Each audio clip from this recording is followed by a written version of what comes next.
we're certainly lucky to have with us Rosa Clemente, who, as you know, is the vice presidential candidate for the Green Party.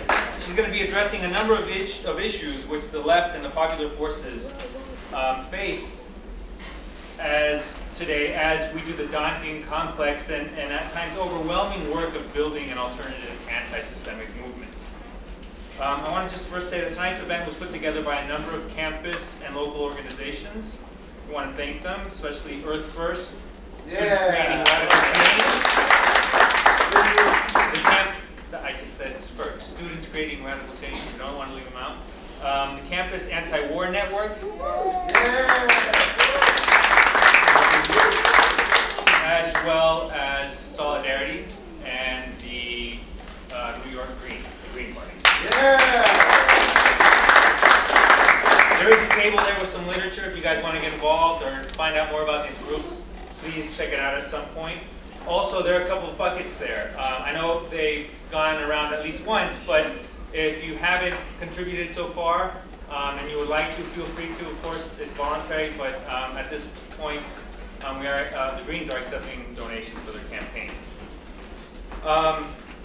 This talk is also the first in this year's Radical Film and Lecture Series, which is put together by a collective of, as the name suggests, radical graduate students from NYU Sociology Department, who've decided to put our social location to good use. We realize that the academy is often hopelessly irrelevant, detached, and self-serving. Sometimes it's even counterproductive, not uncommonly at the service of exploiters and oppressors.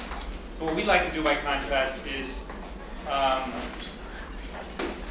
we would like all our efforts, our research, and positions that we eventually get to advance causes for real social change by asking questions that matter for working people who struggle against the power of elites in the state. We don't pretend to supply all the answers, but we can only hope to contribute some clarity in understanding how power operates and how popular forces can effectively confront this power. A more practical dimension to our work is to try to bring undergrads into these discussions and thereby introduce them to radical politics and organizing, where we hope they'll stay for good.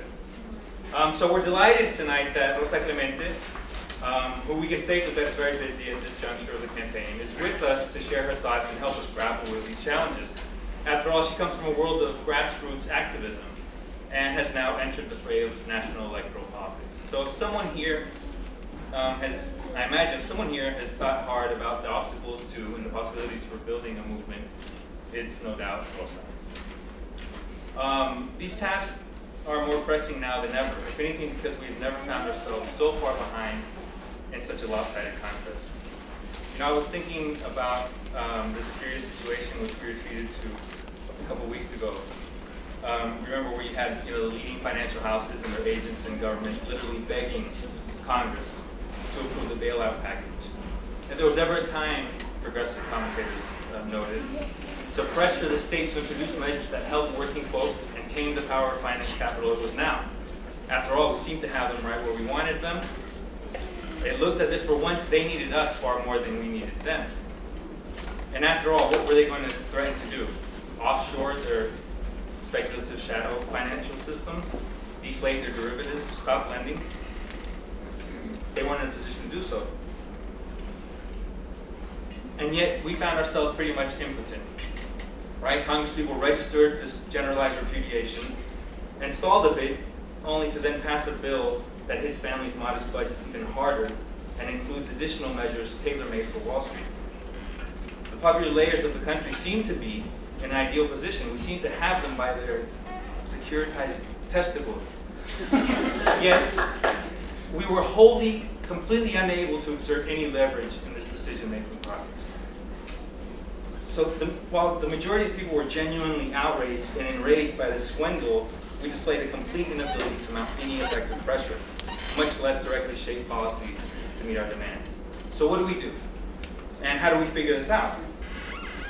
Some argue that we shouldn't confront capital and its political institutions at all, but rather we should build alternative spaces at the margins of society. But this simply won't do. We know that this won't keep us and our neighbors from losing our homes, jobs, employment, and health, as wealth in this country is siphoned from the bottom to the top. That's not to say that there aren't a number of just fights being carried out by the determined efforts of a bold and dedicated layer of activists at the grassroots. These are necessary struggles and they must be supported, but they're plainly not enough. So what do we do? Besides identifying these indispensable tasks, we need to figure out how to combine them in order to articulate a strategy that will construct a powerful movement, move it forward, and ensure that it has the capacity to leverage its social power against ruling economic and political institutions. The Greens, and Rosa Clemente, now foremost among them, are offering their best efforts toward this goal. Now, we all agree that their platform is worthy of our support. How can we not prefer their positions on the war, the environment, economic democracy, Palestine, the prison industrial complex, you name it? How can we not prefer that to the mainstream duopoly, to what they have to offer? Yet, I think at the same time, we can all agree that this is still a modest effort, right? The Greens won't make much of a dent in the electoral preferences in the US right now, because we know that the obstacles they face are formidable. So what makes the Green Party and their campaign meaningful in today's political and economic conditions? That's what Rosa's going to talk to us about. Can we expect that their hard work will not only not disappear when the elections have passed and we resume our everyday organizing tasks, but that, more importantly, a solid foundation for future plans will be left in place? To answer these questions, a number of other problems must be confronted. These are the real kind of tactical issues that we want Rosa to address tonight. First of all, given the electoral rules of the game, why is it important to put our efforts into third-party politics? What are the limitations to this approach? After all, many progressives are arguing, and convincing droves it seems, that a left coalition can still be effectively built within the Democratic Party. No.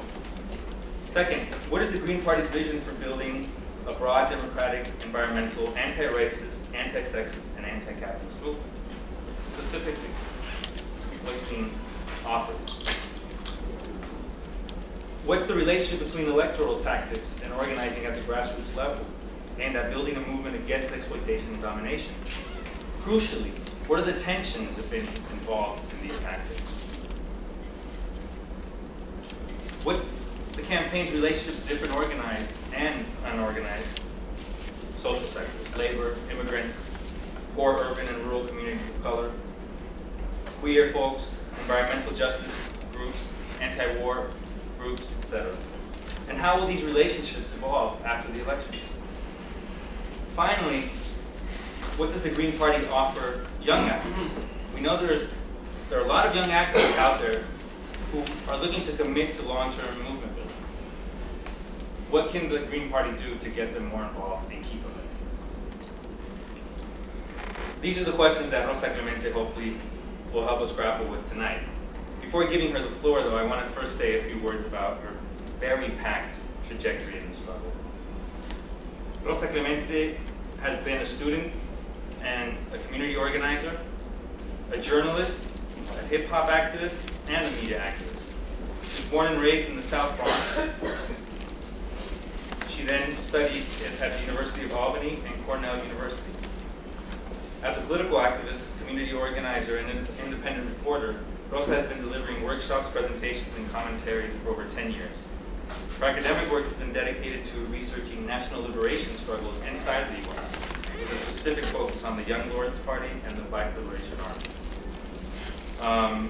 She was very involved as a student activist, where she was the president of the Albany State Black Alliance, Albany State University Black Alliance, and the director of multicultural affairs for the Student Association.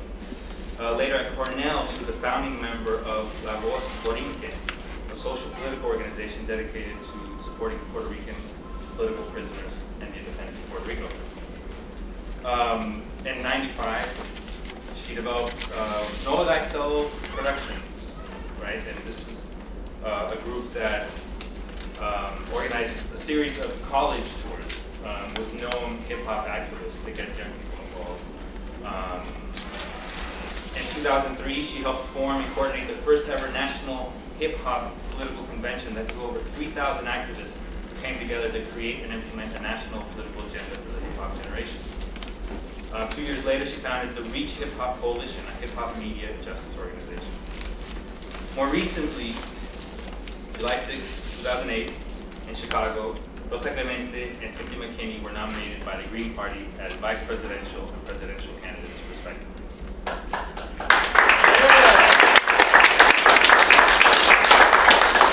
Rosa Clemente made history that day by becoming the first ever Latina in American history as a vice presidential candidate, and she and Cynthia make up the first women of color ticket in U.S. history. So,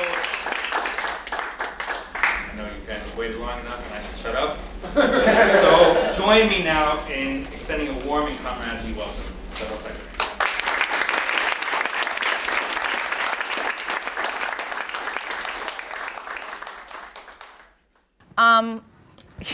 I've lived in New York all my life, and I've never been in that traffic. I don't know what happened on Canal Street. I don't know. So first and foremost, my apologies. I think time is one of the most precious commodities that people give and share.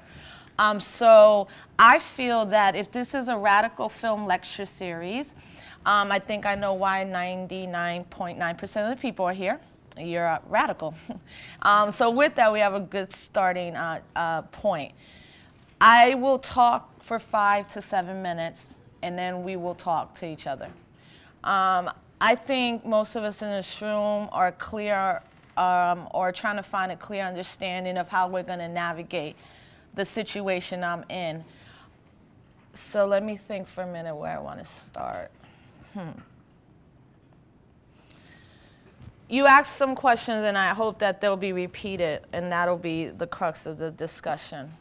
But in terms of how I view particularly community organizing and electoral politics, so having been born in the South Bronx, mentored while I was at SUNY Albany and Cornell, and to this day, by I think some of the greatest Black and Latino liberation fighters in this country in all types of movement. From Dr. James Turner to Vivian Verdell Gordon, one of the founders of the National Council of Black Studies, to Professor Collier Clark, who's a member of the Reconstruction Party. I mean, in this room alone is, you know, women in particular, Gwen and Brenda, Sister Betty. Why? And I've known Betty probably longer than Brenda or Gwen. Like, it just slipped my mind. You know, I've seen these women in particular be in struggles of social justice all over this country, every issue, you know, and I take that very seriously, especially when in this election, women of color were marginalized, shut down, and quieted, even in the Democratic Party. You know, the discussion of female candidates was a discussion about white women and the power that they've achieved. And it was funny because when I saw that Hillary Clinton might win the nomination, I started calling people, and I would think of this song that the Welfare Poets, has anybody here heard of the Welfare Poets? Right, so they have this song called Affirmative Actions, and Ray says, white women invariably marry white men to make a stronger white family. And that's how I saw Hillary Clinton, first and foremost, because I'm a student of history. I studied the Clinton administration for 2 various reasons. One, because I'm active around the issue of Puerto Rican political prisoners. And after a 20-some year struggle, Bill Clinton was forced to grant clemency because he knew that Hillary was going to run in New York as a senator. And there had to be something given, particularly to the Puerto Rican community and the Latino community, that would solidify her base. Secondly, I worked in the New York State Assembly with the Black and Puerto Rican Caucus. I was chief of staff for an assemblyman that's still there, Assemblyman Nick Perry. And I was working that year when Hillary announced her nomination. So I sat in a lot of meetings with her and her staff. And some of us as young people of color would ask, what's your stance on the prison industrial complex? What's your stand on what's going on in Vieques, Puerto Rico? You know, and as a great politician, she never answered that question. But what I saw that was interesting was I thought that we're going to get a lot of white women into office in the future. White women are going to follow Hillary Clinton. And there's an assumption that just because I'm a woman and someone else is a woman that we have, right, the same ideas in place. I mean, Sarah Palin clearly shows that to us right now. Condoleezza. Yeah, Condoleezza Rice. And, it, you know, so while I was watching it, I said, I want to write this letter about Hillary Clinton. And the week I was about to publish it, that's when Cynthia called me. And she had called me a couple times, and I thought she was more calling about having a fundraiser, getting more hip-hop activists involved in her campaign, because I've been a Green Party member since 2000. The Green Party was introduced to me at upstate New York when I was a student at SUNY Albany, when we were fighting the budget cuts, we were fighting the minimum stipends for graduate assistants, and we were also dealing at that time with starting a movement around sweatshop-free labor. And when you think about the sweatshop-free movement, that actual term was termed that movement solidified in Albany at a conference in 1994, and I met a Green Party member. And he said, if you're ever interested in electoral politics, there's more than 2 parties around. And I was graduating from college, and I didn't know that until I was 22, that there were other options besides the Democrats and Republicans. So I've been a member. So for me, it was very easy, particularly when my friend, who we are both graduates of Cornell. We've both been mentored by Dr. James Turner. Jarrett Ball called me and was like, I'm running for president on the Green Party. And I was like, word? Like, I didn't even know you knew about the Green Party. We had never really talked about it. He said, yeah, I'm going to do it. He said, because the 2-party system is so antiquated, it's going to break anyway. And I found a party that I feel could push a really multiracial justice movement, but where people of color could lead the party and what the new majority in this country could look like. So I was supporting Jared in his run. And then, of course, Jared bowed out and supported Cynthia. So I had called Cynthia about a month before that, like, if there's anything I could do. I'm now down south. I'm like a few hours away from Atlanta. I know you're in Cali, but I'm down. I'm here for you. Let's do this. So when she called me back, I thought she wanted me to put on a concert, and she was like, no, I want you to run for vice president. So I was like, I know you asked other people, right? She never answered that question, but I'm sure she asked 1 or 2, maybe, people that said no. And, you know, I was like, sure, okay. And she was like, do you know what this means? I'm like, yeah, I'm good. And then I started talking to people, and, you know, I knew what it meant to do the run, but I didn't know how much of an impact it would have. You know, Cynthia called me July 3rd. We've been at this less than 130 days. So what I was thinking today, after I left the political prisoner march, because I'm always thinking, oh man, we could do so much better. Where are the YouTube? Where are the videos? Where are the artists outside of hip hop that support the Green Party? What are we doing? Who's the national leadership? How am I going to get young people of color into this? Why are people saying Green Party is, you know, and somebody was like, Rosa, it's been 131 days, you know, just look a little bit at the impact that you guys have. Like, you know, you got to take a look back, a step back. 32 states. But for me, yeah, and it's 32 states. But because I've seen what this system will do to fighters in this country. I've seen what the system will do to shut down dissent. I've seen what has happened to the political prisoners that I consider my mentor, particularly Jalil Muntaqin, who I can't see right now because he's in Cali. Hopefully we'll get him back to New York. And I was like, you know what? The work that those political prisoners have put in have been decades-long work, even behind, you know, the dungeons, in these jails and these horrific conditions.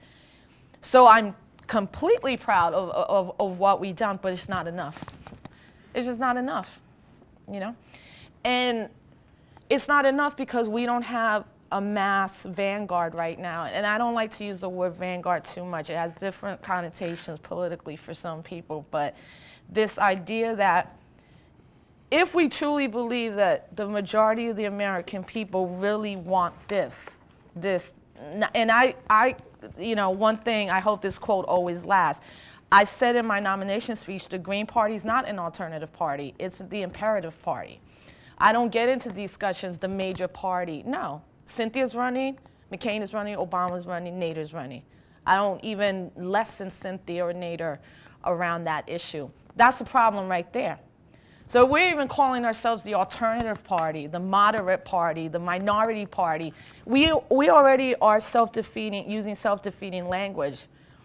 And we really have to come to a point where we do not use language like that.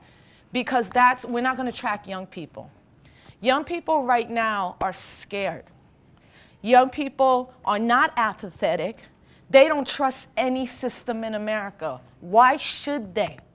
Whether it's white kids in rural Iowa who've seen their friends shipped off to war, whether it's kids in Flatbush, whether it's the police now tasering people instead of shooting them 50 times, whether it's the constant daily immigrant raids, young people don't trust the system.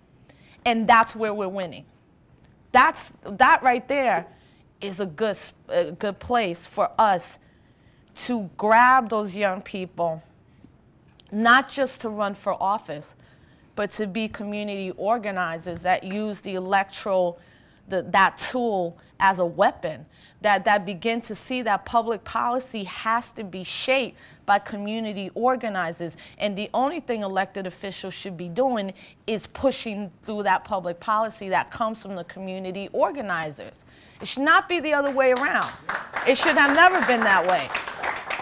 So it's even like when we look at what's going on Wall Street, let's look at what's not happening. Why is labor, radical labor, not SCIU, who took over the Puerto Rican Teachers Union, real radical labor, not at the forefront of this issue? Not because they don't want to be, they're being completely iced out.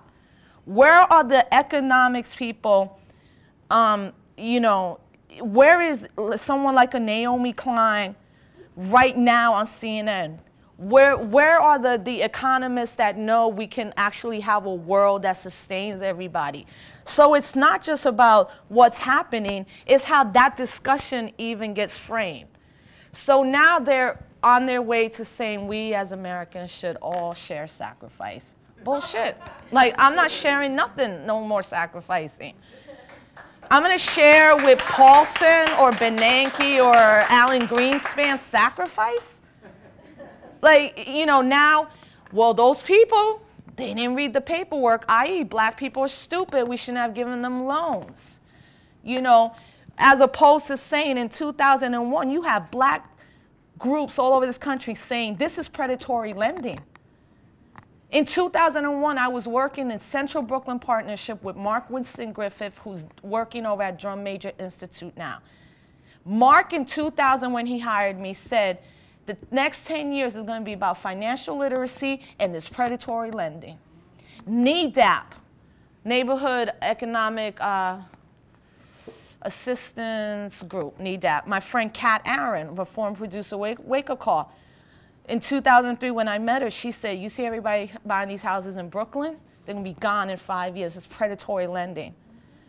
And then my sister, my mom co-signed a loan of a predatory lending loan with my sister to buy her a house in Vegas. And I knew all the information. My mom still signed that loan because she was so afraid she didn't sign it right there or it's signed for the mortgage that Janita, my others, would never get a house. And my parents were like, do you want one? I'm like, I'm good. Like, nah, because I don't want you guys yelling at me in 5 years when it all falls apart. And now my sister and 7 of my cousins in Vegas have all lost their homes in the last 3 months. Luckily, we have stability in our family. We're huge. Everybody, thank God, will be okay. But that's not the majority of the people in this country. And then lastly, on the subprime mortgage thing, what's also been happening coupled with that, and New York is the best place to study this, is gentrification and affordable housing. And that's the conversation that we as Greens have to be pushing. Yes, we have to say what's going on Wall Street and the Dow and all that, but the thing is, look at all the attack on affordable housing laws all over this country in the same time that the subprime mortgage mess has been happening. There's not only people losing their houses, most Black and Latino people still didn't have a house. Most poor whites still didn't have a house. Most Asians. It's now that people can't afford their rents. So what we're seeing is like, what's that thing when everything is literally, not implosion, but it's all coming together, because what we're seeing is just massive amount of people now literally being homeless, right? Not having shelter, you know, and as a fundamental human right, that is a human right, right? Shelter is a human right. That's not a responsibility, that's a human right, you know, and that's how the Green Party comes to the table. I think everybody could read the Green Party platform and everybody would agree with everything. I don't have a doubt about that. I think the problem now lies with riding out this wave of particularly Obama mania and getting ready for the day after the election, whoever gets up in there. Because I'm clear from reading my history and talking to my elders that this now becomes a multi-generational problem that we're gonna have to solve and fix. And that's why I'm happy that Cynthia picked me, because I think she made a good decision in this sense. That I've been an organizer, I'm still relatively young, not obviously youth, you know, in that sense, but I've been out there, and I one thing I can do is bridge the gap, particularly between, and my work around African American, Latino unity. I really hate that because I consider myself obviously a Black person, a Black Puerto Rican, but this idea of unity. And actually that's going to be so necessary now, because we all know that when this starts to come down, it's going to be the elite class that stays all right, and it's going to be the working class that's fighting each other. So we're going to see mass racial violence increasing in young people. It's already been happening to many Latinos in Pennsylvania, where white kids are just mad and they think Mexicans are taking their jobs, so they're beating up kids. And this is the second guy that they beat up and killed in Pennsylvania, and these kids haven't been indicted.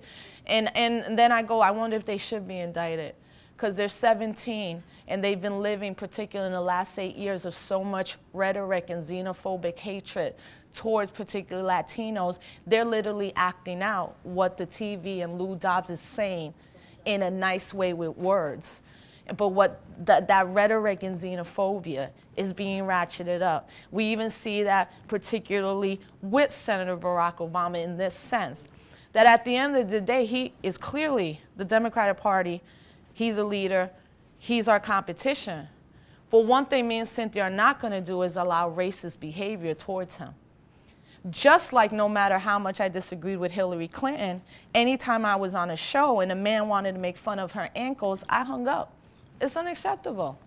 I'm going to debate people based on policy, not race and gender. And that's even something that we need to put out there. Just like in 2004 when the Green Party was the first party to sue in Ohio, yes. Right? And there weren't a lot of Green votes that got counted. But Bob and them in Ohio said, no matter what, if we truly believe in democracy as a principle of the Green Party, we are going to fight to make sure every vote is counted, whether we win or lose. That's the principle and ethical and democratic thing to do. That's why in 2008, we'll be probably there, Ohio, Pennsylvania, Florida, potentially probably with the Independent Party, getting ready to sue those count the votes.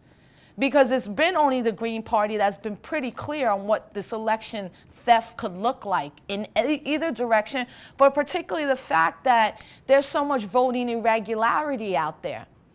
And as young people, we have to also be ready to embrace that cynicism when young people get turned away at the polls, which it will happen. When young Black men go to vote, particularly maybe for Barack Obama, and are said, you're a felon.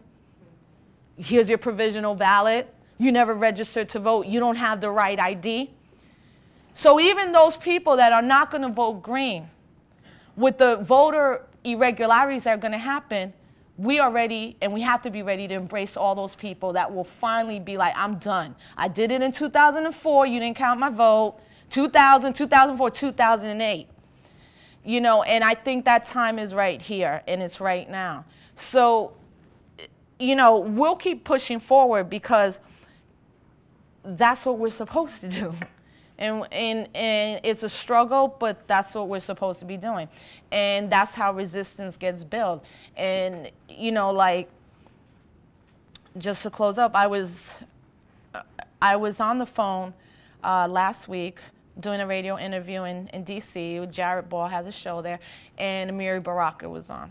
And if anybody has read lately Amiri Baraka's attack against Cynthia and me, you know, you get to the point where you're like, I respect you, but you've lost your mind. And you're so rabid that you sound incoherent and so bitter at this point.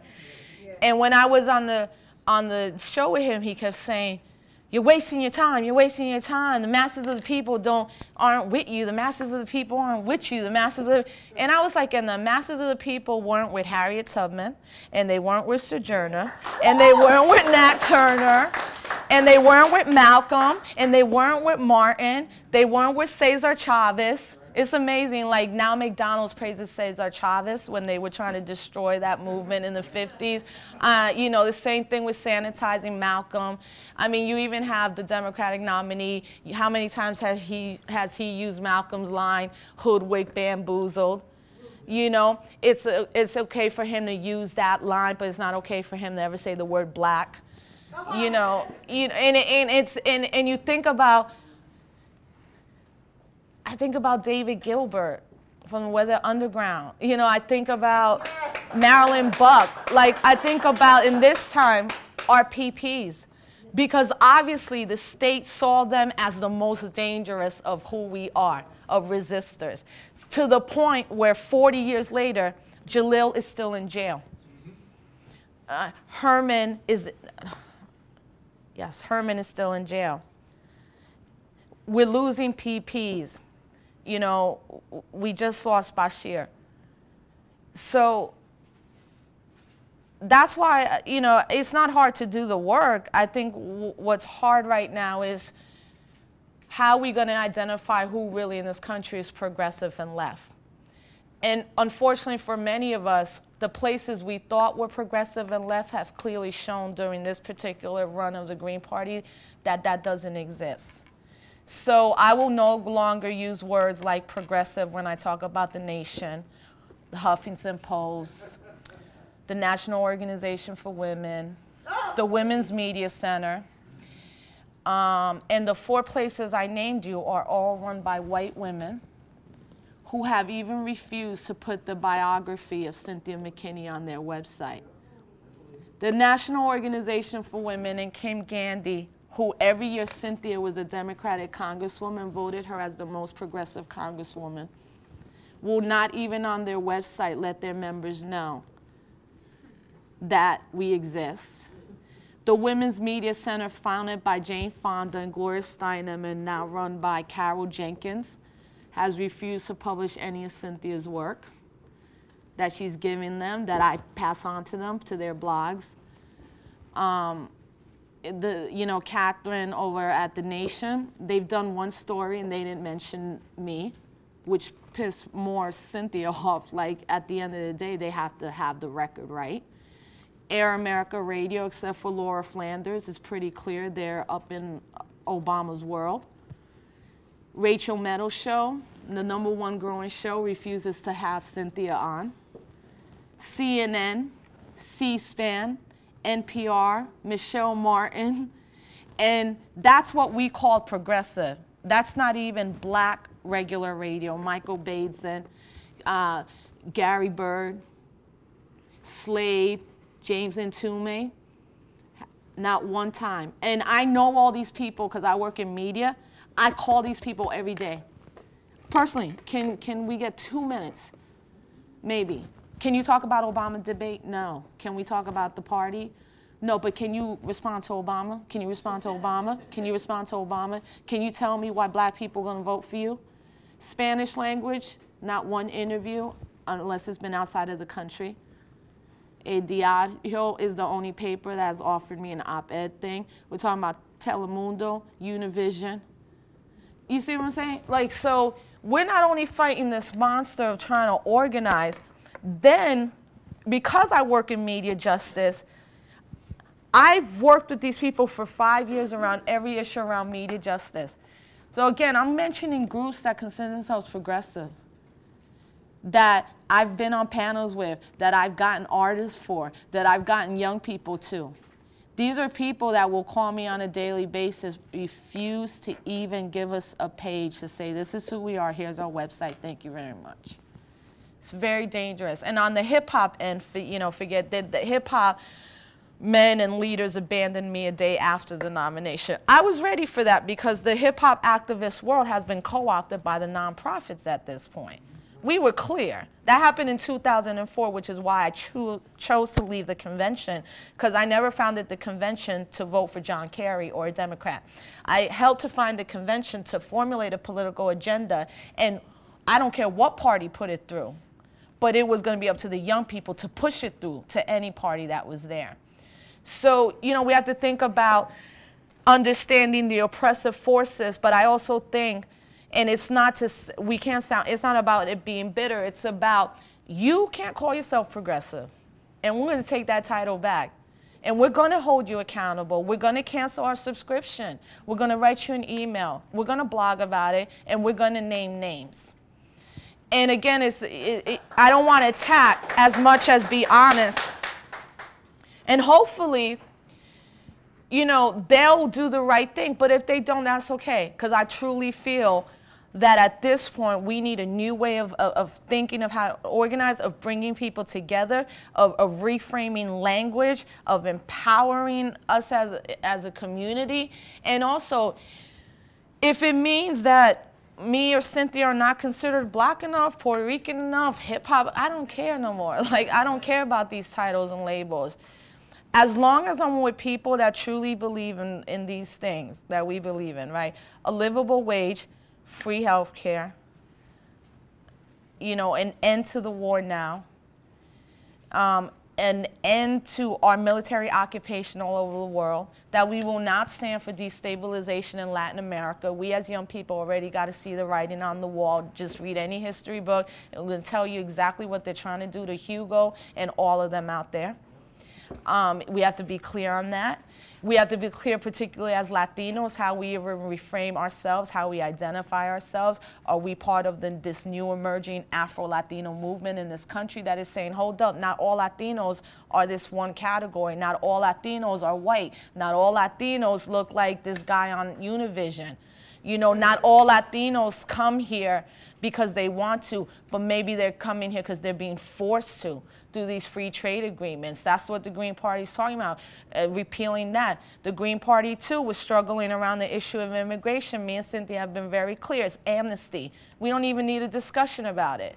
It's not something to be debated. We don't need a commission.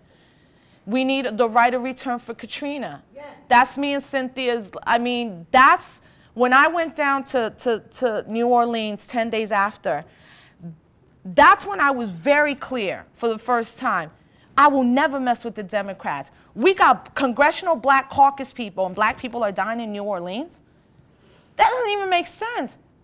Everybody in this country was ready to support anything around Katrina right of return. The people were. Look at what these politicians did. Look at CBC Caucus, Maxine Waters, Charles Rangel, all of them, Nydia Velasquez, Jose Serrano. How are you not shutting down the Congress right now and just demanding immediate right of return? You're going to be talking about black people dying, railing on Bush, and 20 days after you've abandoned those people? It's been 3 years. So that, to me, was like, look, they basically said, we don't care about poor people in this country, and we certainly don't care about black poor people. And, whoa, thank God that this happened. Now we can have New Orleans. It could be majority white. We can have our little Disneyland, French Riviera, as Ron Daniels called it, of the South. You know, and who did the most work? Malik Rahim, Common Ground, Curtis Muhammad, Mama D. All those people, they've gone various different ways. No matter what, those 3 black people were on the ground moving for a whole year, making sure that people were literally living and surviving. And then I went 6 months after to see all our beautiful brothers and sisters being put in trailers that were toxic, that now the government has admitted we put you in toxic trailers for 2 years. People still living in some of those trailers. And now people are being billed, I think, right, for trailers that they destroyed. But Henry Paulson can steal $2 trillion and we're suing Katrina survivors for $3,000 on a FEMA card 3 years ago. So, you know, I will stop there with just, again, thank you guys for waiting for me. And I think we know why we're here. And sometimes I don't go this straight line to get to my point, but I think people in here can feel and understand what I'm trying to say. And I hope that after this election, particularly young people will just, as Al Gore just said last week, mass civil disobedience. Al Gore just called on every young person in America for mass civil disobedience around environmental things. And right now, Jesse Johnson of the Green Party, running for governor in West Virginia, just got the Sierra Club endorsement, which was the first time ever, you know. And the struggle out there in West Virginia is something we need to look at, particularly as young people. They're threatening to stop that state. And I think that's important. I think when Al Gore, who I probably would say is pretty moderate, says we need to use the tactics of the 60s, that kind of says to us, particularly as people of color, that what we were doing was always right. We knew that. But when did we decide to let go of that tactic and give it up? Unfortunately, too many elected officials that look like us had a slogan go off, said from the streets to the suites, and then back to the streets. The thing is, they never left. They stayed in the suites. And every time we go out in the streets, they're the first line to want to stop us. And then if they don't stop us, it's not a debate or negotiation, then the police stop you. Then if the police don't stop you, then they're going to kill you and imprison you. And when I was at the RNC in Minnesota, and I saw every type of police practicing for what can be, what they think is going to be mass chaos or civil disobedience in this country, when I saw snipers and armored trucks and tear gas, concussion grenades, pepper spray and all this, and I went to visit them 8 young people in jail. One of the young girls in jail is the daughter of an active Green Party member in Minnesota, and I talked to him. I wanted to see how they were doing, and obviously they're scared because these are kids that are 19 and 20, and it's the first time that the Patriot Act is going to be used in Minnesota. The district attorney is trying, along with the federal government, are going to try to federally indict these young kids to charge them with the first ever time in Minnesota domestic terrorism. And here we have, right, McCain having the audacity to call Bill Ayers a domestic terrorist. But then here we have these 8 young people who live in Minnesota, who are organizers, who were out there every day. The police were messing you up. I mean, even Republican women got hit with them concussion grenades at that last event. They didn't care. They were target practicing. They were ready. We got 8 kids right now who are probably, we need to say, are political prisoners. They're young. They're scared. No one is coming to really rally against them because, oh my God, they talked about destroying property. It's almost like you have to be the perfect political prisoner, you know, like you have to be like this but not like that. And this one young girl, I feel for and one of the Latina sisters, because then it's 6 guys and 2 girls, and they said when they were in there, they were just, the police were threatening them with sexual violence and just like crazy things like that. And now we have, again, these 8 young people, the first, I think, young people ever at this age to be charged with domestic terrorism, facing 7 to 15 years to life. I mean, 7 to 15 years, which is life, right? Because I think any day they take away from someone who fights for justice, it's a life sentence. So I think young people are moving, and with that, I'll stop. Thank you guys. Thanks.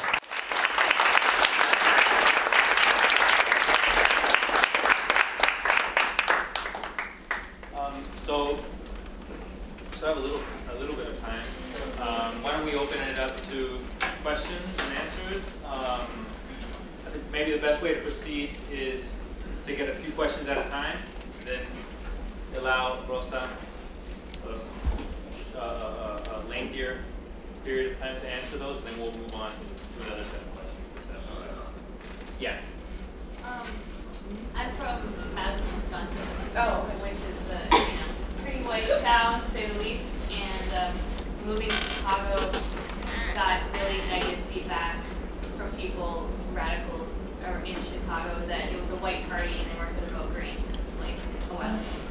So obviously things have changed a bit, but I've also, going back to those people, I've encountered some suspicion that they, the Green Party, they see the white face of Nader, and then they see McKinney and you, and they're like, this is just the Green Party's way of, de-whiting itself or something, or I don't know what.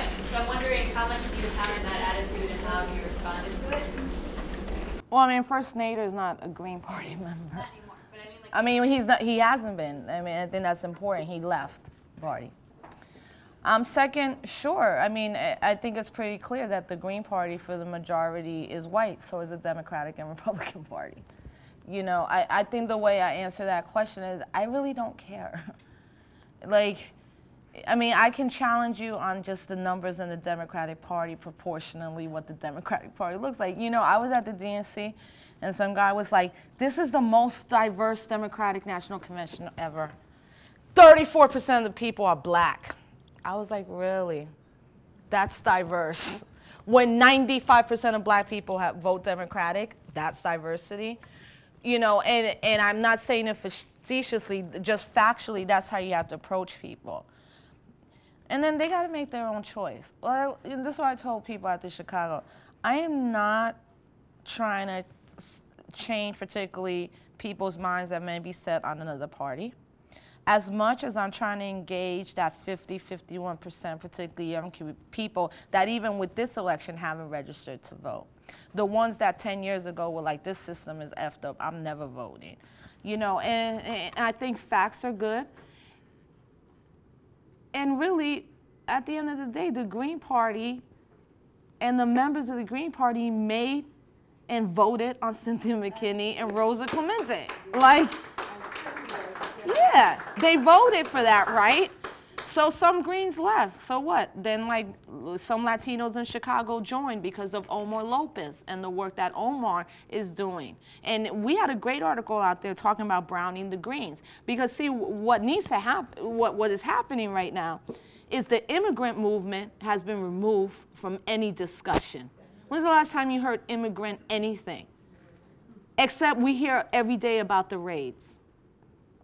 That's the people I'm trying to target. Systematically targeting the Asian community. Because particularly within hip hop, that's where you find the most discussion about race amongst even Asians. That every Asian is not minority Asian, it's not this minority model. There's mass Southeast Asians that are dealing with racism left and right up in this country, institutional kind of stuff. Our Native American brothers and sisters. So, I think that when it was it going to be Nader or Cynthia, and then it was Cynthia, and, some people left, and the Naderites are probably still upset, and all of that. But I felt like the people who left were meant to leave, They were meant to leave, and there's a reason that Cynthia chose this moment. So, those are kind of some of the ways I tend to answer that stuff. I got water. Thanks, babe. All right. Let's try to get 2 or 3 questions so we can move through. Okay, so I'll just and comments. Yeah. Hey, how you doing? Good to see you. I just got to get your comment on this. I mean, the Cynthia McKinney claim has kind of splashed over the internet that's been sort of derided about the 5,000 people in part of Katrina that she claims were murdered.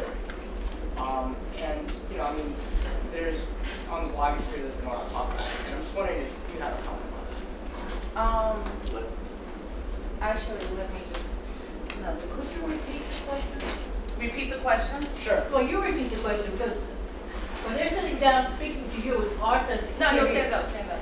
Well, Cynthia McKinney, a couple days ago... Turn around. Yeah. Go ahead. I'll sit down, I got you.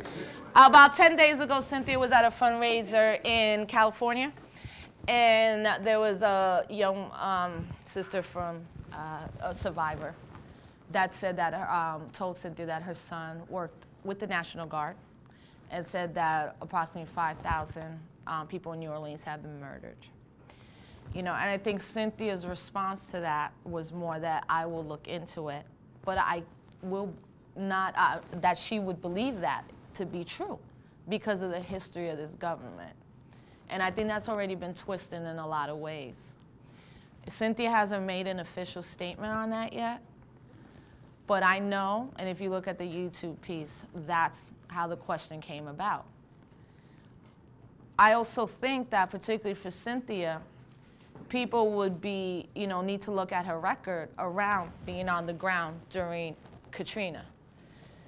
And the hundreds and thousands of stories that she and her office took as testimony, and the fact that right after she was right there on the congressional floor fighting for Katrina survivors. So it's interesting to me that the first major people to pick it up was Fox, right? Right there, that says the story. So I hope that that's good enough. And we could do a follow-up later if you want. Okay, thanks. You guys, your hand up back there. Yeah, hi. Jason Stanley's my name. I wonder if you could talk a bit about the relationship that the party has to different social movements that are in the country right now, the labor movement as well. We know that they're not particularly strong right now, particularly compared to times like the 60s and 70s, but they exist in some shape or form, and one would hope that a bunch of them are fighting for some of the things that you guys are fighting for as well. So can you tell us about what you're doing right now as a party to try and draw those movements into the Green Party in this campaign right now? And as you go forward, your response after 130 days, wow, like what are we doing? Where are the young people? How can I bring them in? What are your plans or the party's plans to try and really build this beyond the election so that this isn't just about every 4 years or every 5 years there being one big splash, that you try and generate enough momentum that then sustains itself? What are your plans to build an organization that is sustained over time and has a sort of ongoing connection to those progressive movements? Yeah, because they're intense. I think that, first of all, again, picking me and Cynthia was a clear choice of where the Green Party wanted to move. But let me tell you, a lot of Green Party members are activists. They're organizers too. And they're part of the labor movement, they're part of teachers' movements, and they've put in massive amounts of work on their own. Go ahead. I don't know if you're familiar with Lynn Stewart and Ralph Pointer. They've recently come back from California, and the labor movement out there and many of the Green Party members are extremely active. The problem is the fractious left. You know, this one won't march with this one. It's like black people say, well, how black are you? And the socialists are, well, how socialist are you? So there are 15 splinter socialist groups out there. They're losing their space. They haven't got a pot to pee in, but they won't march with each other. What Ralph and Lynn have to go through to get them to all come together around Lynn is absolutely amazing. She's driving 300 miles either to the left or the right in California to meet a different socialist or a different labor group. So the question is not what is the Green Party going to do, because the Green Party's like that too. I've been to 3 different Green Party, meetings, and each one has a slightly different thing. It's the issue of what are we going to do about a culture that taught each one of us we're an individual, and that we don't see this big tiger out there, and it's not a paper tiger, I'm sorry, Mao's wrong, and it's getting ready to eat us. So my question to you is, what do you do when you go to a group of leftists, or you go to a group of labor people? What the hell are you saying to them to make them understand how serious this is? But I would say if we want to look at a good model, we look at California, because those workers out there sure shut down those piers. And I think we can do that here, and a lot of them were Greens. And I think that's a rhetorical question, because what you're, you know, it wasn't an attack on you. It was more like, you know, what are we doing? But first, I think by picking, Cynthia was a Democratic Congresswoman. I'm always like, you're still withdrawing from that world, right? Because there's a way that she will operate. And then that's why she picked me. I know that's why she picked me, because I balance that out a little bit. But our relationships to the social justice movement are, we have relationships with all of them. But that's the whole point, that the left is fractured. I mean, I've never seen it like this. I mean, I haven't been an organizer that long, right? But in what I've seen and what I've read, it is so fractured. So I think that it gives the Green Party an opportunity to be a leader of that. That I see it as an amazing opportunity. What I see for after the election is building a party, not just for a presidential election. Exactly. It's about building a party that New York State Green parties within a year can sweep half of these city council seats about to come up. Right now, anybody who cares about electoral politics, you already made your choice to vote. Do this mass civil disobedience against these cats about to push term limits because Bloomberg wants to be a monarchy up in New York. See, and in fact, I did my first show today where there's a brother by the name of Mickey Melendez that has called a meeting to stop this Bloomberg, seize of power, along with now almost half of the Black and Latino elected officials that are following right along because they want to keep their jobs.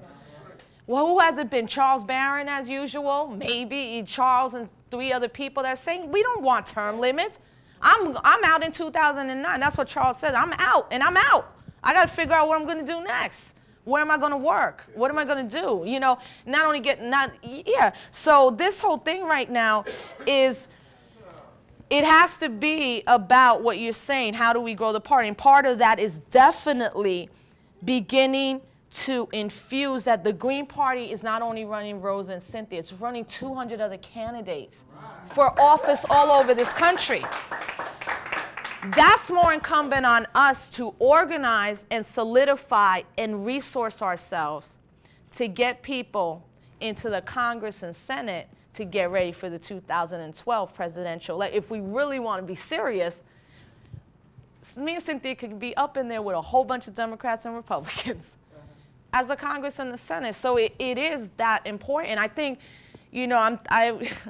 sorry, babe, I haven't told you that. No, I told them. I'm like, maybe I'll just come back to New York now and run for mayor or one of these city council seats. Or governor. Yeah, I've been talking to people about that. And I said, this has never been my trajectory. I always thought I'd be like, I want to help somebody get into office. Like I saw some pretend, I'm like, I'm going to help you, I'm going to help you. But you know what? New York City is right now going to be so ripe right after this presidential election because of what Bloomberg has put out there. Because also, when you look at New York City, every public policy that is passed in New York City is always adopted by the rest of the country. California adopts 3-strike laws. Everybody else started. New York and Cali seem to always set the public policy undertones for the country. So I find that exciting. So that's what I want to do with the party. I want to build a party. I want to essentially try to do what Howard Dean did after the presidential election disappeared, built a party, whether we like it or not. He built that party. He rebuilt that Democratic Party. Whether they implode themselves or not, that's another issue. But what Howard Dean said was, that may not be my role, but I'm going to rebuild this party, and we're going to seize power. And he had a very clear plan on how to do that. So that's what I'm excited about. That's what it's going to take, because it can't just be about me or Cynthia or who may run in 2012, if it's Cynthia again, if it's me again, if it's other Green Party members. It can't just always be about the presidential election. I think that's the least important election at the end of the day, because if we have local officials from the Board of Education to the district attorney to the sheriff all the way to the governor that represents the Green Party, then we actually change the culture and the public policy of a state within one electoral cycle. And I think that's powerful. Change the culture. Yes.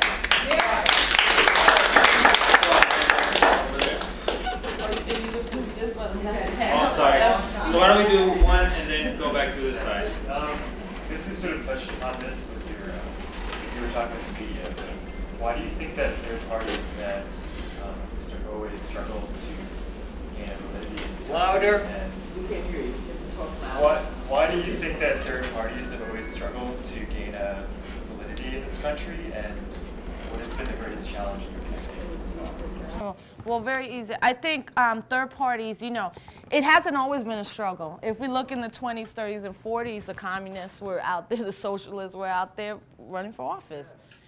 I think after the first televised debate, it then became the cosmetic, what does a president really look like? What is presidential? How is it created? Who fits that mold for that certain period of time?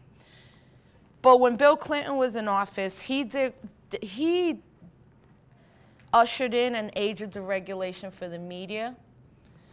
That for the last 15 years, we see media go from thousands of different places to a consolidation of almost 5 or 6 media companies. Clear Channel, MS, Viacom. Viacom owns CBS, owns BET. You know, Summer Redstone owns Viacom. He owns this thing. Look at Rupert Murdoch. Wall Street Journal, New York Post, Fox News. He owns MySpace. Why haven't me and Cynthia been the only, and Ralph Nader got denied doing the MySpace debates with young people? Rupert Murdoch owns it. His boy is George Bush. He likes Bloomberg. So what's happening is this consolidation of media literally is now media's propaganda for the government. And we saw it clearly during the war. Come on, Judith Miller, New York Times, all this nonsense. We got weapons of mass destruction. These are journalists who knew he was lying and refused to go on the air and say he was lying. So you're not a journalist. But I also go back to our independent sources of media. Look, I've been at Pacifica Network with Sally O'Brien and Where We Live for 6 years. I told everybody at Pacifica, I'm disgusted at how even Pacifica has done the election coverage this year. Every story on Wake Up Call and Democracy Now! Has to be Obama and McCain. I mean, really, like I called Amy Goodman and my friend Mike, I was like, yo, what the hell? You're talking the same thing, Obama and McCain, every day. Your news headlines has one story from Obama and one from McCain. What about one from all of them? Why is Wake Up Call in New York? Where I worked at BAI for 5 years, I've done it one time. Now, it's either y'all really don't like me on some personal, or you just really are also falling into the hype or being very lazy. And that's what I think it is lazy journalism at this point. And I don't have, as someone who didn't go to journalism school, but was taught by Lambe Brass, Sally O'Brien, and Bashir Mchawe, and was on that Thursday night lineup in New York for 5 years, I know what journalism is. It's truly about, as Mumia said, the voice of the voiceless. So I expect, like, MSNBC, look, Bill O'Reilly has invited me 4 times. And I know why. So we've chosen to say no, although I might say yes in the last week of the election. But I've been very careful about that because I'm not stupid about what Fox's intentions are. But if we already know that the mainstream medias do that, then we do as much as we can to hold them accountable. But we, as progressives and radicals, have to also hold accountable the media that says they're progressive and radical, and again, refuse. And it's not even fair to Nader, even though Nader gets the most independent media coverage. How are him and Cynthia, and even Ron Paul, not on every show when they have a Democrat and Republican? The only show I've done in the corporate media, this whole campaign on TV, happened today. BET. My friend Jeff Johnson, who's one of the founders of the convention and is a great friend, he's our family, basically. He has a show now called The Truth with Jeff Johnson. It took him 8 weeks to get me on. And today I taped. And who was I? I was there with a black woman who's a Republican strategist. And I learned from her. I even told my husband Justice, I'm like, oh, she was on point. I got to get like that. Because I haven't done a lot of TV, and it moves so much quicker. And I'm used to independent radio where you can talk like I am doing now forever without a commercial. And then the Democratic supporter, Keith Boykin, a black man who works around issues of lesbian, gay, bisexual, transgender rights. So it's him, and it's her, and it's me, and I probably was a little like, because I wasn't jumping in right, because I believed that debate should be civil, and then I realized this is corporate media, and then by the time the segment was over, Jeff called me on the plane, and he said, oh, now they want you for a half hour by yourself. He said, everybody in that audience when they left said that you were the best guest, all the producers. And it's not just me, you know, it's obviously the politics. Because when I was sitting there and I said what I said about what the Green Party does, the audience was like, livable wage, housing, whoa, like we could get down with that. So, you know, it's important to know like all these things. And as young people, you know how they say everybody has arsenal, you know, you have an arsenal you carry, and as a young people, you're taught what leadership looks like, what are great tactics. For us as young people, we now have to always infuse media justice with social justice because we live in that time period, right? So young people have to really pick up the mantle around that. And then lastly, international coverage of our run has been fantastic. Look, I've done Japanese TV, Nigerian TV, I did something on Somali, I did Al Jazeera, Latvian TV, somebody from Russia just called, they did a thing, Sweden. And this is a lot of the hip-hop community internationally has been really fascinated with this run. And I'm doing this, one of the biggest cultural papers in oh my God, in Taiwan. You know, and I've had, me and Cynthia have probably had 3, if I would give you a number, I would say we've had, if we've had 100 stories written on us, half of them have been international press. You know, so, and that to me is great because with the Green Party, less people forget we're worldwide. We're all over the world, so. I know there's a couple more questions. Yeah, there was someone over here. Oh, I'll be brief because I know people have been here. I'm going to cut it. Tell me to be quiet. So, well, I'm 60 years old, and I am really happy that for the first time in my life, I could vote for someone that I believe in, absolutely. You know. And someone who I think is one day, you know, it might be 12 to 20 years, but I hope you're president one day. Oh, just you ready? And now, my question really is that I think it's really the hardest question for all of us who live in this country, and I think Malcolm X really, you know, posed it a long time ago. If we take the wealth of the world and we divide it by, if we take the wealth of the United States and divide it by 300 million, we get a very different answer than if we take the wealth of the world and divide it by 7 billion. And I think that to me is the question that you know, your generation is really going to have to answer. Because ultimately it's not just about us in America, but it's really about sub-Saharan Africa, where the greatest genocide in the history of humanity is really unfolding right now. You know, with everything from the IMF and the World Bank to the AIDS epidemic, to people not being able to get medicine or baby formula, to countries just dissolving where people live on $2 a day or less. So my answer is, what do we say to our fellow people who live in this country about how we're going to live in a sustainable world where we're really going to have to live with 7 billion people, and it's really not about 300 million of us? Yeah. Well, I think that young people are there. You know, I think that hip-hop is critically important to that within young people who engage in the culture. The fact that we have a group like DAM in Palestine who sends out audio from the West Bank and rhymes about it. From New Zealand to Australia, I think hip-hop has been really critical in breaking down those cultural artificial borders throughout the world. But I like what Andrew Roy said a couple years ago. They've globalized them, we now globalize resistance. I love that, you know, like this, it's happening, right? So if young people in America don't stand up quickly, we're gonna be left behind. Because young people all over the world are making power moves. It's clear what's happening all over the world.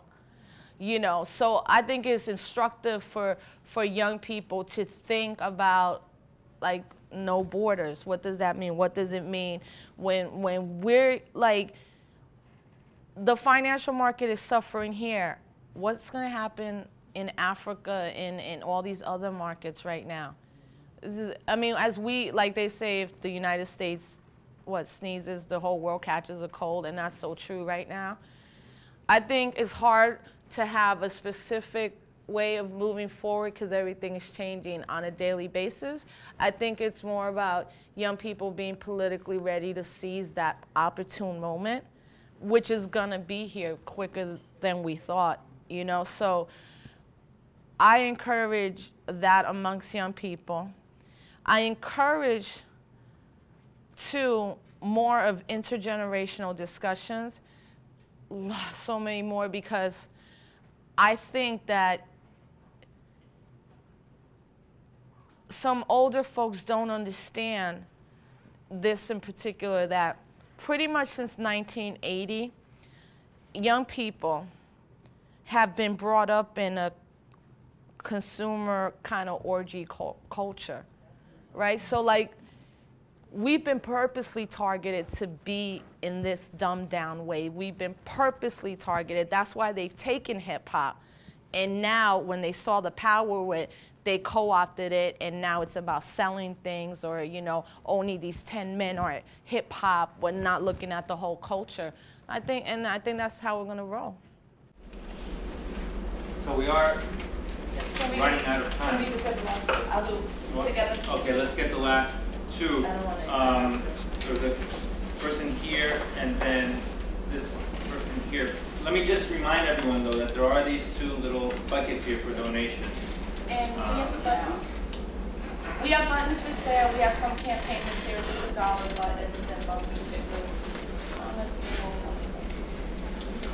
Yeah, I just wanted to mention there's another website that we might want to put up there, and that's gpnys.org. Oh, yeah, that's right. The Green Party of New York State. We have Green Party locals in every borough in New York City. There's a bunch of us here tonight, and, you know, we would love to have more people be involved. There's a lot of young people involved in the Green Party all over the country. We have a lot of people in their teens and early 20s in college running for office. And it's very exciting. A lot of young people have come to understand very quickly that it makes a lot more sense to be with us and to be the kind of candidates and work for the kind of candidates that you believe in.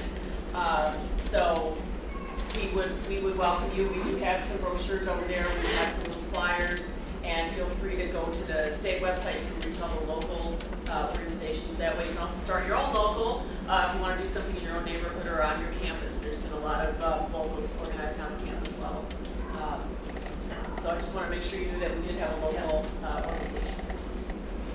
Thanks. And so let me just make one final announcement. For those of you who haven't signed up, the Radical Film and Lecture Series has a sign-up sheet going around. So if you want to be informed of future events and activities we have, make sure you add your name to the list. Sorry. Yes, thanks for speaking. It was excellent. And as you were saying, 5-6 corporations control most of the media, and they've censored, you know, this election. They have not covered McKinney and Clemente campaign. But the thing is their censorship can make it hard for us to get the ideas out, but they cannot stop our ideas, because correct ideas cannot be censored out of existence. Eventually, correct ideas will find a grounding in the population and people listen. And I do believe if the Democrats win this election, which right now I think if it was held today they'd win, I think there's a lot of people who sincerely have some illusions or hopes in the Democrats, and many of those people will become very disappointed. And when they become very disappointed, it's our ideas, it's the ideas of this campaign which will start reaching out to them, and things will change. And I think the key in the long run, this is my opinion, and the key in the long run to change, I think ultimately is the labor movement. Because in the labor movement, you have that millions of people organized plus their families. You have money. You have like hundreds of millions of dollars they're dumping in politics this year. Unfortunately, not for McKinney and Clemente, but for the Democrats and sometimes the Republicans. But the labor movement has the power to change things. It's good that, you know, there are some unions that are supporting this campaign, but most of them, unfortunately, are not. And I think you're going to see big movements in the labor. I know I'm a member of a union. I brought up your candidacy. I passed some stuff out in my meeting, and I know these ideas are going to start growing in the labor movement because workers are very disappointed from their present leadership of their unions, who are not leading to better living conditions and better working conditions for them, but are leading them down a decline in their standard of living. You know, there's this bailouts happening. What is the labor movement doing? It's doing nothing to stop this, and the labor movement could stop this. You know, so I think these ideas are going to grow. I think this is an exciting campaign. This is the beginning of something. Things always start small, but it can grow over time. And I think also, as other people pointed out, and you pointed out, international events will affect this country. Hugo Chavez, the Venezuelan Revolution, is having an effect in this country, and it will continue to have an effect in this country, and it will help the movement for change in this country. And just finish on this, I love your interview in the Socialist Appeal in this edition, by the way. Thanks. An invitation for you, Rosa, right now. Yes. The Green Party Federation of the Americas is meeting driving distance in Quebec on November 6th. There'll be 10 Green parties from around the Americas, North and South America. And Rosa, I hope you're going to come. I will try. Well, I've been dying to come. And it's an open meeting. We need more young people there. Come. Let me just say, let me say one thing. I know there's let me just end with this. I always thank the Greens publicly in everything I do, obviously, you know. But I really think that when we were at that convention, some people were feeling what's going to happen. Are we going to achieve some of these ballot status? New York was tenable for a couple of moments, but we did it. And I think the fact that we're on 32, somebody, am I wrong? Shouldn't it be more? 32 states. But I think New York for me was critically important, right? This is my hometown. I come from here. And I know up until that last week, you know, we were struggling to get those petitions, but we did it. And I think that the more they throw on us, the more we, as young people particularly, they say get back, we say fight back. And I take that really seriously. And I think that we have probably one of the greatest labor organizers ever in this room, Brenda Stokely. And I hope that when we do organize, particularly around labor, that people respect and understand the work that Brenda and other people have put in and that vision, because I respect it. And I hope to implement that along with all the labor organizers. But publicly, the Greens should be proud of themselves. The whole party should be proud, because when we left again in Chicago, things were up in the air, things were tenuous, there was some tension, there's always tensions. We're going to work through it. And you know, I'm not someone to jump in something blindly. When I do it with me and my husband and my daughter and my family, you know, and I consider the Greens my family. And we're going to disagree, we're going to debate. But you know what? Again, they didn't think we made 32 ballots, and we did. So I'm happy to be part of this party and be a leader of it. Thank you to Earth Matters, right, and the Radical Film Lecture Series, and Michael, and anybody who's a student. You know, we're going to be there the day after the election. Bring me to speak, bring Cynthia, bring some of the artists that have been supporting us, bring people that are talking something outside of the Democratic, Republican two-party system, but are also not just talking about voting, but talking about organizing, and not just about voting as a tactic, but talking about social justice as a movement. So thank you.